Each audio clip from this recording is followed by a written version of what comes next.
আমরা গত 9 সেপ্টেম্বরে একটা ডাকসু নির্বাচন পেয়েছি। শুধুমাত্র ফর দ্য টাইম বিং যে এই নির্বাচন নিয়ে বিশ্লেষণ হচ্ছে বা এই নির্বাচন নিয়ে আমরা কথা বলছি সেটা এরকম না।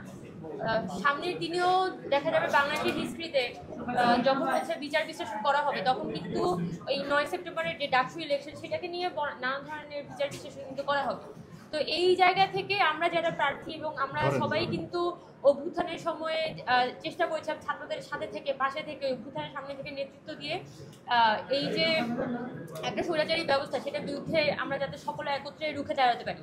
এবং ব্যবস্থাটা তো আসলে তৈরি হয়েছিল এই এক ধরনের একটা অগণতান্ত্রিক প্রক্রিয়া, আর বছরের পর বছর শেখ হাসিনা যে এখানে নির্বাচন বন্ধ করে রেখেছিল বা এক ধরনের একটা ডামি ইলেকশন তৈরি করেছিল তার কারণ।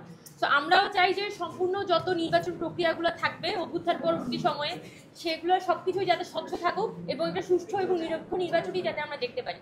এবং আমাদের বিশ্ববিদ্যালয়ের প্রশাসন গত 9 সেপ্টেম্বরে যে ডাকসু ইলেকশনটি করেছে সেটার মধ্যে দিয়ে সবার মধ্যে থেকে কিন্তু একটা ভালো প্রতিক্রিয়া তৈরি হয়েছে। কিন্তু আমরা দেখেছি যে আমাদের প্রায় 400-450-500 মতো প্রার্থী ছিলেন, বিভিন্ন হলে হলে যে প্রার্থীরা ছিলেন তাদের পক্ষ থেকে কিন্তু অনেকগুলো কনসার্ন বিশ্ববিদ্যালয় প্রশাসনকে জানানো হয়েছে। আমরা আমাদের এখানে বিভিন্ন প্যানেল থেকে আমরা এখানে দাঁড়িয়ে আছি, আমাদের সবার পক্ষ থেকে কিন্তু আলাদা আলাদাভাবে কনসার্ন জানানো হয়েছে, একদম লিখিত অ্যাপ্লিকেশন জানানো হয়েছিল যে ঢাকা বিশ্ববিদ্যালয়ের কিছু স্পেসিফিক সমস্যা। প্রথমত হচ্ছে ব্যালট পেপার যে হচ্ছে গাউসুল আজম মার্কেটে পাওয়া গেছে, এইটার কোনো উত্তর আসলে আমাদেরকে ঢাকা বিশ্ববিদ্যালয় প্রশাসন এখনো পর্যন্ত দিতে পারেনি। আর পাশাপাশি আমাদের প্রত্যেকটা বলা যায় বিভিন্ন প্রার্থীদের পক্ষ থেকে প্যানেলের পক্ষ থেকে বারবার করে অ্যাপ্লিকেশন দিয়ে জানানো হয়েছে যে আমাদেরকে যাতে ভোটার উপস্থিতির যে তালিকাটা সেই উপস্থিতির তালিকাটা দেয়া হোক।